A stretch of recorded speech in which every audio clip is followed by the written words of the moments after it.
नाशिक शहर police आयुक्तालयातील Bhadrakali police Thane हद्दीत nylon मांजा बंदी असताना तो विक्री करण्यासाठी एक जण येणार असल्याची गोपनीय माहिती गुन्हे शोध पथकाचे पोलीस हवालदार कय्यूम सय्यद यांना मिळाली। त्यांनी वरिष्ठांच्या मार्गदर्शनाखाली कन्नमवार पुलाखाली सापळा रसद रहमान लतीफ खान वय 24 राहणार नायकवाडीपुरा भद्रकाली नाशिक यास ताब्यात घेत त्याच्याकडून 31,500 रुपये किमतीचे 45 नायलॉन मांजाचे गट्टू हस्तगत करत भद्रकाली पोलीस ठाण्यात गुन्हा दाखल केला।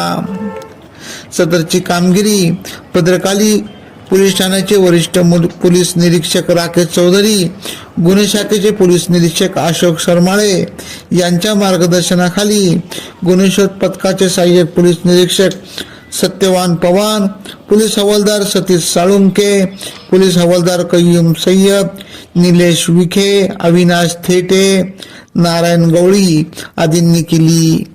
AKP न्यूज साठी मुख्य संपादक अनवर खान पठाण, नाशिक।